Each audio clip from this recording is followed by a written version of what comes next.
आप हैं निष्कर्ष भारत के साथ और मैं हूं मनोज चतुर्वेदी। कन्हैया कुमार बिहार घूम रहे हैं, जी हां, और आज उन्होंने सदाकत आश्रम में एक प्रेस कॉन्फ्रेंस की। पत्रकारों को क्या कुछ कहा ये तो सुनवाएंगे ही, लेकिन उन्होंने ये कहा कि 14 तारीख से यानी कि कल से उनकी एक न्याय यात्रा पूरे बिहार में शुरू हो रही है। क्या कुछ इस पर कह रहे हैं, सुन लीजिए। बात के लिए स्वीकार की कि आगामी समय में जाति जनगणना की जाएगी। सवाल यह है कि जाति जनगणना की मांग हम लोग क्यों कर रहे हैं? सामाजिक न्याय की धरती है बिहार। जाति जनगणना की मांग हम इसलिए कर रहे हैं कि कई दशकों तक सामाजिक न्याय की नीतियों को लागू करने के बावजूद, आरक्षण की नीति को लागू करने के बावजूद आज भी आंकड़े ये कहते हैं कि समाज के अंतिम पायदान का जो व्यक्ति है आज भी उसको न्याय नहीं प्राप्त हो रहा है, जिसके बारे में डिटेल से इन साथियों ने आपके बीच में अपनी बात रखी।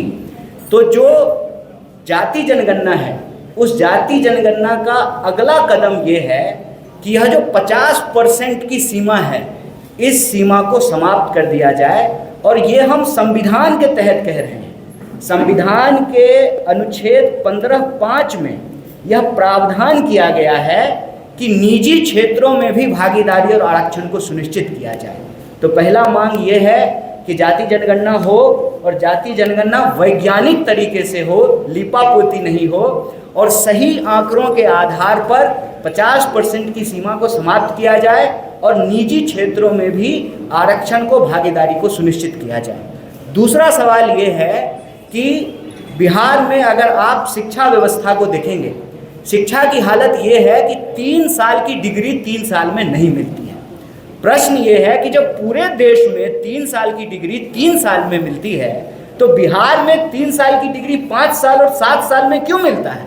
वो बिहार जहाँ पर नालंदा विश्वविद्यालय रहा, वो बिहार जहाँ पर विक्रमशिला विश्वविद्यालय रहा, वो बिहार जहाँ पर आज़ादी से पहले पटना विश्वविद्यालय की स्थापना हुई, जिसको ज्ञान और मोक्ष की भूमि कही जाती है।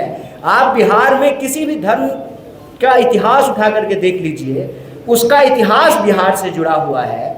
देश का इतिहास बिहार के इतिहास के बिना पूरा नहीं होता है। उसी तरह से बिहार की प्रगति के बिना देश की प्रगति संभव नहीं है। ऐसे में बिहार की प्रगति के लिए, देश की प्रगति के लिए यहाँ की शिक्षा व्यवस्था को बेहतर करना जरूरी है। 3 साल की डिग्री 3 साल में मिले, ये एक बात है। इसके तहत जो मुख्य सवाल ये हैं कि जहाँ शिक्षक नहीं है वहाँ शिक्षक हों, इंफ्रास्ट्रक्चर को बेहतर किया जाए। केजी से पीजी तक सरकार का फैसला है कि SC, ST, OBC, पिछड़ा, अति पिछड़ा और सभी वर्ग की महिलाओं के लिए केजी से पीजी तक फ्री एजुकेशन है। तो ये अलग अलग कॉलेज में अलग अलग फीस कैसे लिया जा रहा है, अलग अलग यूनिवर्सिटी में अलग अलग फीस कैसे लिया जा रहा है, अलग अलग कोर्स के नाम पे अलग अलग फीस कैसे लिया जा रहा है। आप B.Ed का फीस उठा करके देख लीजिए, आप BBA का फीस उठा करके देख लीजिए, आप मास कॉम का फीस उठा करके देख लीजिए। तो जब सरकार का फैसला है कि सरकारी संस्थानों में केजी से पीजी तक शिक्षा मुफ्त होगी, तो इसको लागू क्यों नहीं किया जा रहा है? बिहार में प्लेसमेंट सेल को क्यों नहीं लागू किया जा रहा है? बार बार क्यों पेपर लीक हो रहा है? रोजगार का जो सवाल है, 4 लाख 4.5 लाख से ज़्यादा पोस्ट खाली है, उन पोस्ट को क्यों नहीं भरा जा रहा है? और कोई परीक्षा, चाहे BPSC की हो, Tier 3 की परीक्षा हो, किसी भी डिपार्टमेंट की परीक्षा हो, उनको जो है नौकरी नहीं मिल रही है। और रोजगार देने के बजाय बिहार सरकार लोगों को कर्जदार बना रही है। आप ये देखिए कि 2000 करोड़ से ज़्यादा रुपया जो है बिहार के विद्यार्थियों के ऊपर कर्ज है। नौकरी मिलने से पहले, मतलब रोजगार मिलने से पहले एक विद्यार्थी जो है वो कर्जदार बन जा रहा है। तो सरकार से हमारी यही मांग है कि साहब, यह जो डबल इंजन की सरकार है, यह डबल इंजन जो है ना पूरा गुजरात की तरफ घुमा हुआ है।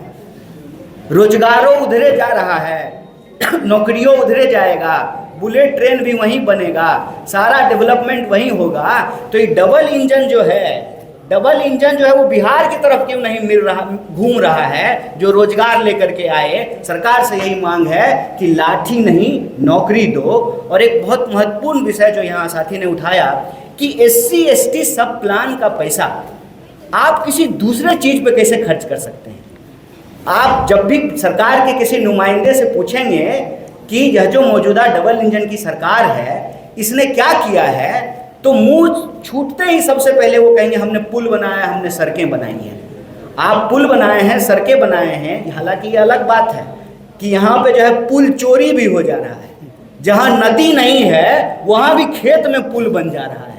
सवाल ये है कि आप SC ST सब प्लान का पैसा दूसरे मद में, दूसरे हेड में कैसे खर्च कर सकते हैं। ये सीधे तौर पर यह दलित विरोधी कार्रवाई है।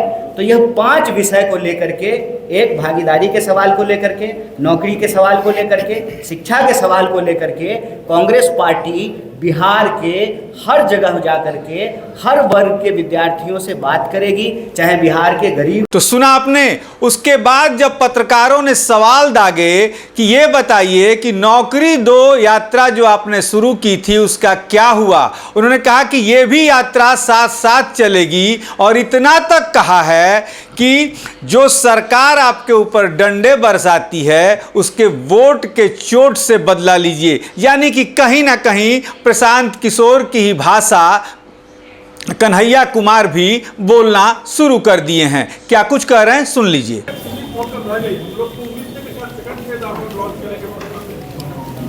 हमारी यात्रा जो पलायन रोको नौकरी 2 यात्रा थी, उस वक्त ही हमने कहा था कि हम अलग अलग तरीके से लोगों से जुड़ने का काम करेंगे। वह जो यात्रा शुरू हुई है उसी का अगला पड़ाव ये है कि अब हम पद यात्रा करने की बजाय अलग अलग ज़िलों में, अलग अलग हॉस्टलों में, अलग अलग ब्लॉकों में जाएंगे और वही शिक्षा, नौकरी और भागीदारी के सवाल पर लोगों से संवाद करेंगे। तो यह जो सतत संघर्ष है उसी का अगला पड़ाव है यह। क्या आप इतना यात्रा कर रहे हैं, आप इससे पहले भी यात्रा कर चुके थे, अब भी यात्रा कर रहे हैं, क्या पहले का जो यात्रा है वो फ्लॉप हो रहा है, आप फिर से आप लोग चेंज कर रहे हैं कि अब इस तरीके से करेंगे, अब पद यात्रा नहीं करेंगे, अब लोगों से मिलकर वहाँ जाएंगे, तो ये क्या फ्लॉप हुआ है? नहीं, फ्लॉप कोई सिनेमा थोड़ी है, संघर्ष है। फ्लॉप और एक दिन का जवाब देते हैं। फ्लॉप और हिट का कोई बात नहीं है, संघर्ष है, संघर्ष सतत होना चाहिए। पलायन रोको नौकरी 2 यात्रा जो है वो कल्मिनेट हुई बिहार में, 16 जिलों में हम लोग गए थे। बाकी जो क्षेत्र छूटे हैं, यह जो न्याय संवाद है इसके माध्यम से हम लोग जाएंगे और हर वर्ग, हर जाति, हर वर्ग, किसी को नहीं छोड़ेंगे। सबके साथ जो है हम लोग संवाद करेंगे और वह जो संघर्ष में जो सवाल हम लोगों ने कलेक्ट किया लोगों से, उसी के आधार पे अभी देखिए अलग अलग वर्ग का प्रतिनिधित्व करने वाले लोगों ने उस बात को यहाँ रखा है और लगातार लोगों से संवाद करके यह जो संघर्ष की प्रक्रिया है उसको आगे बढ़ाएंगे और हमारा संकल्प ये है कि न्याय सुनिश्चित होने तक यह यात्रा जारी रहेगी। सुना आपने।